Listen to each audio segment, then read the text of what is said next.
Discharge ചെയ്യുന്ന day ആണ്. എല്ലാരും തിരക്കായോണ്ട് ഞാനാണ് ഇന്ന് അച്ഛന്റെ കൂടെ. എന്താ ഇങ്ങനെ?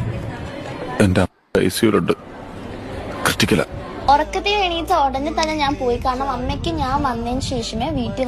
ഇവിടെ ഞാൻ വിചാരിച്ചു വല്ല ഫാമിലി വ്ളോഗിങ്. ഇവിടെ തന്ത വയ്യാതെ ഹോസ്പിറ്റലിൽ കിടക്കണം, മോള് കണ്ട് ഫോൺ എടുത്ത് വ്ളോഗിങ് ചെയ്യണം. അവിടെ ഫ്രഷ് ആവാനായിട്ട് പറ്റുള്ളൂ. മോള് നിനക്ക് ഒറ്റ തന്തല്ലേ ഉള്ളൂ, പലതായിട്ടെല്ലാം ഉണ്ടോ? ഇനി എനിക്ക് അറിയാൻ മേലാത്തോണ്ട് ചോദിക്കാണ്.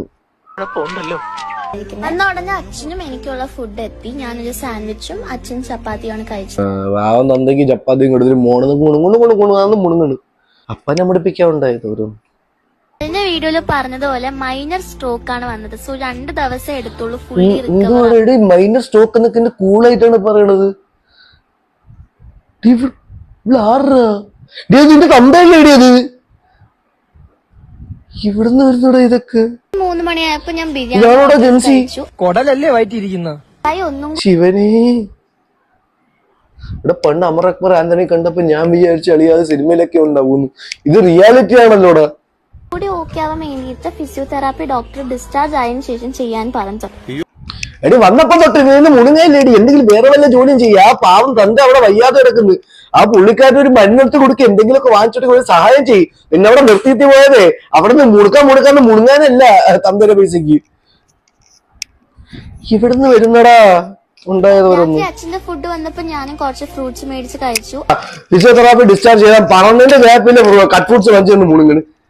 നീ എന്താ തിന്നാൻ വേണ്ടി മാത്രം ഉണ്ടായത് അവിടെ? ഒന്നും കഴിച്ചൂടാ, കാരണം ഡയബറ്റീസ് ഉണ്ട്. അമ്മ മോളെ ഏൽപ്പിച്ചിട്ട് പോയത്. തന്തയെ പട്ടനെ കേട്ടിട്ട് തന്തയ്ക്ക് എന്താ ഫുഡെല്ലാം എടുത്ത് കഴിക്കണം. അച്ഛന് കഴിച്ചുകൂടല്ലോ, കുഴപ്പമില്ലെന്ന്. പുണ്യം ചെയ്യണോടെ ഇതേപോലത്തെ മക്കളുണ്ടാകാൻ. ആ അച്ഛന് എന്റെ വക പ്രത്യേകം കൺഗ്രാറ്റുലേഷൻസ്.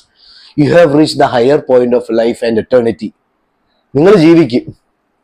പോകുന്ന മുന്നേ ഇതായിരുന്നു എന്റെ കോലം. അപ്പത്തിലുള്ള തെറ്റാ. എടി ഇവിടെ വീഗാലാൻഡിലൊന്നും അല്ലല്ലോ പോയത്, ഹോസ്പിറ്റലിലല്ലേ. അവിടെയൊക്കെ പോകുമ്പോ കുറച്ച് കഷ്ടപ്പാടാണ്. എന്ത് പറയാനടാ, ഉല്ലാസയാത്ര പോയതുപോലെ ഹോസ്പിറ്റലിൽ അച്ഛനെ കാണാൻ പോയത്. അത് സ്ട്രോക്ക് വന്ന് നടക്കുന്ന മനുഷ്യനെ കാണാൻ. ഇതിന് അരപ്പൈസക്കുള്ള ബോധം ഉണ്ടോ? ഇതിന്റെ തള്ളം തന്നെ കാണുന്നില്ല. ഇതൊന്ന് പറഞ്ഞു വിടും ഇതിന്. അല്ലെങ്കിൽ ഇങ്ങനത്തെ വീഡിയോ ഒക്കെ എടുത്ത് സ്വന്തമായിട്ടൊന്ന് കാണാൻ പറ. അല്ലെ നാട്ടിലിട്ട് ഇങ്ങനെ സ്വന്തം പേരാശം ഉണ്ടാക്കാനെന്ന് പറ. ഇതിന്റെ പൊന്നു. നാളെ ഇവിടെ അച്ഛന് വല്ലതും പറ്റിക്കഴിഞ്ഞ് ഇനി അതും എടുത്ത് ഇടുമല്ലോ ദൈവമേ. RIP ഇടാന്ന് പറഞ്ഞാൽ വേണമെങ്കിൽ അവൾ അടുത്ത വീഡിയോ പോസ്റ്റ് ചെയ്യും. My dad is gone chilling with me മമ്മീന്ന്.